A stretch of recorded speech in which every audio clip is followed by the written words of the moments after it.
Most of us don't realize that our first lessons about love were not taught with words, but with conditions. Love arrived when we behaved, when we achieved, when we stayed quiet, when we didn't ask for too much. And without anyone ever saying it out loud, a message settled deep inside us. You are lovable only when you perform correctly. As a child, you adapted because you had to. You learned how to read moods, how to please, how to shrink parts of yourself that felt inconvenient to others.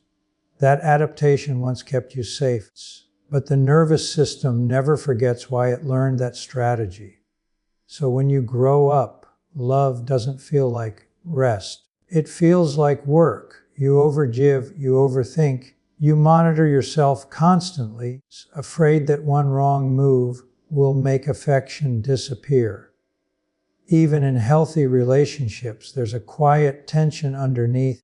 Am I doing enough to stay loved? Authenticity begins to feel risky because somewhere inside, the child still believes that being fully seen leads to abandonment. This is why love can feel fragile, unstable, or exhausting. Not because you are broken, but because your early experiences trained you to associate connection with survival. When love was conditional, safety depended on approval. And that wiring doesn't automatically disappear with age. It follows you into relationships, whispering that you must earn your place, prove your worth, and hide your needs. The tragedy is that real love requires the very thing conditional love discouraged: honesty, vulnerability, and emotional presence. Until that early wound is recognized, love will always feel like something that could be taken away at any moment. And the moment you see this clearly is the moment love stops being something you perform for and starts becoming something you allow. Some wounds are loud. They come from shouting, punishment, or obvious harm. But some of the deepest wounds are quiet. They come from moments when you felt something strongly and no one noticed. When you were sad and were told you were too sensitive. When you were scared and were told to be strong.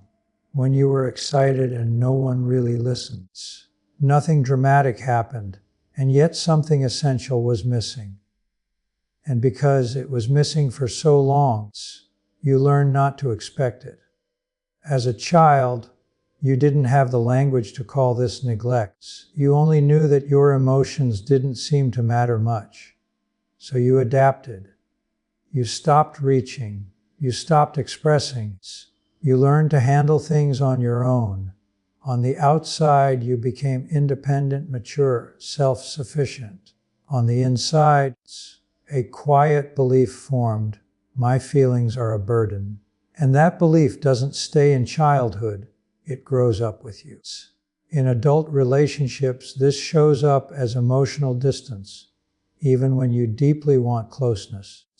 You may struggle to name what you feel, or feel uncomfortable when someone asks you what you need. When love invites you to open, your body hesitates, not because you don't care, but because closeness was never modeled as safe or responsive. You learn that emotions disappear into silence, so you learn to disappear with them. This is why love can feel strangely empty, even when someone is kind. The connection is there, but the emotional depth feels unreachable. Not because you are incapable of love, but because no one taught you how to stay present with your inner world.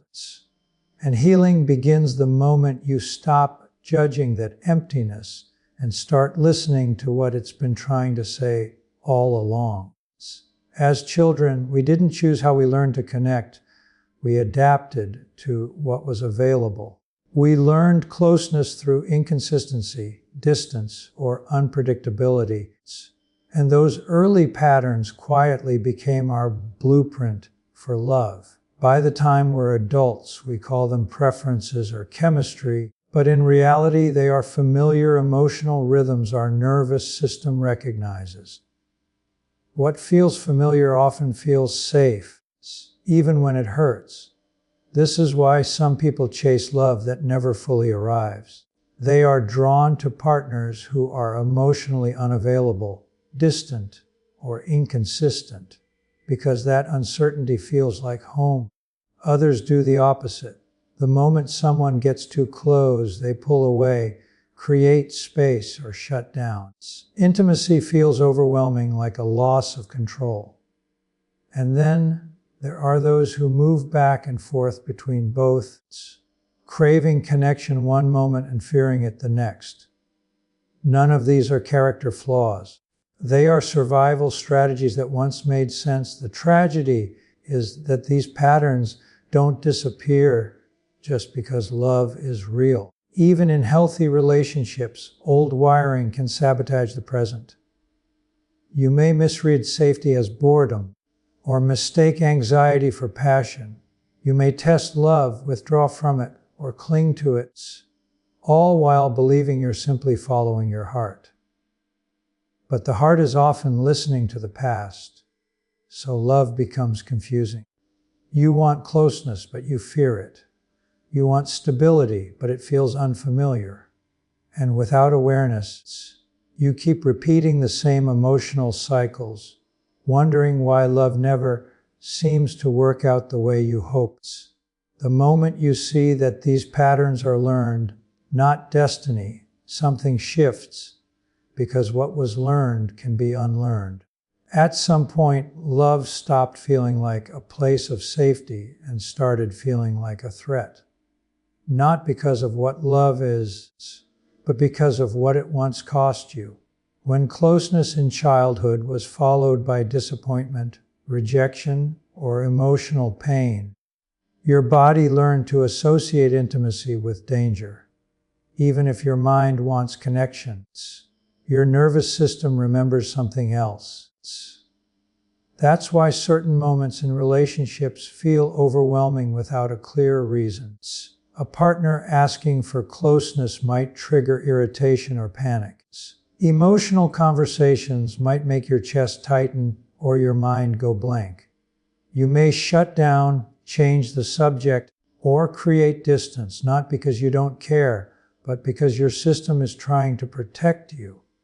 Long before logic steps in, the body reacts. This is often misunderstood as fear of commitment or emotional immaturity.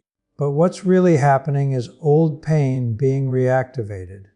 Your body learned early on that vulnerability didn't lead to comfort, it led to hurt. So it learned to stay alert, guarded, and self-reliant.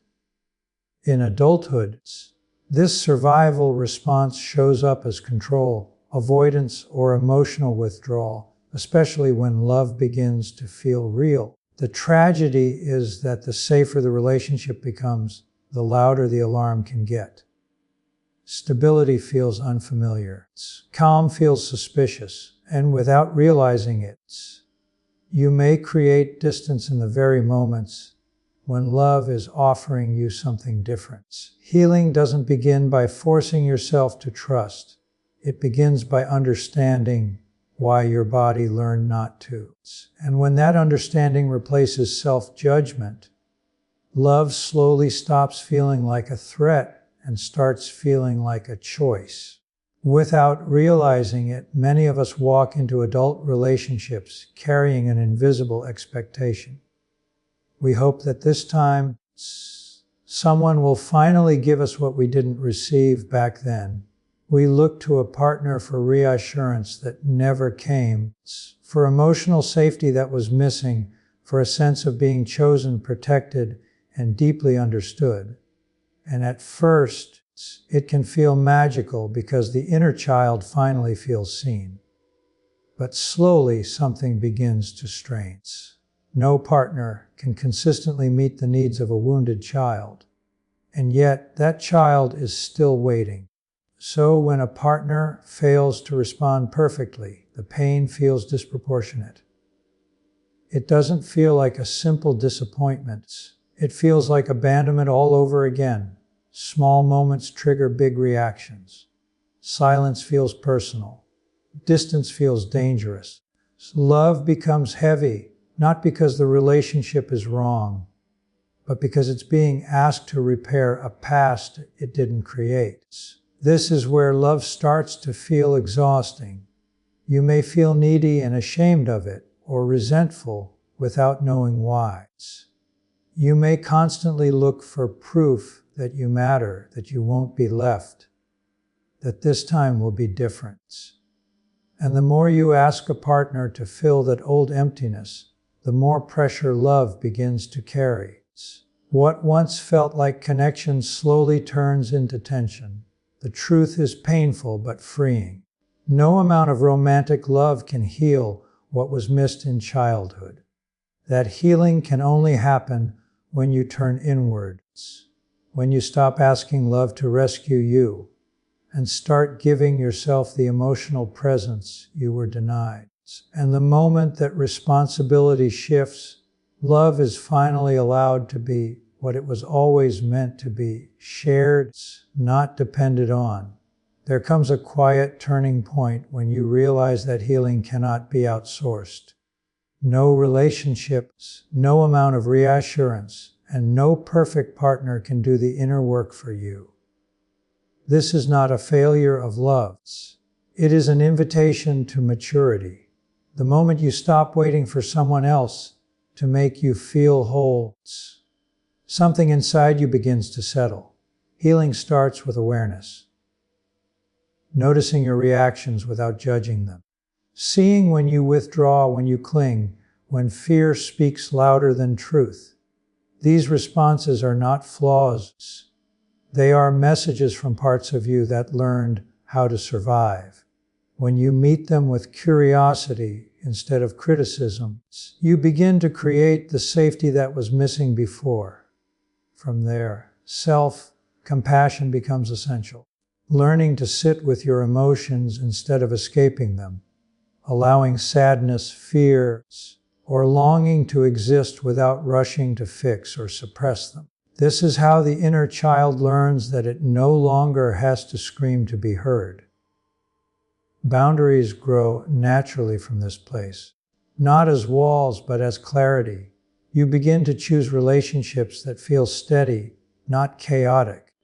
You stop confusing intensity with connection. As this inner stability strengthens, love starts to change. You no longer enter relationships to be completed or rescued. You enter them to share, to grow, to connect from a place of fullness rather than lack. Vulnerability becomes less terrifying because it's no longer tied to survival. Love becomes a choice, not a compulsion.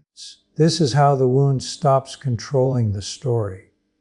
Not by erasing the past, but by learning how to stay present with yourself. And when you do, love finally becomes a place you can rest, not a place you have to earn.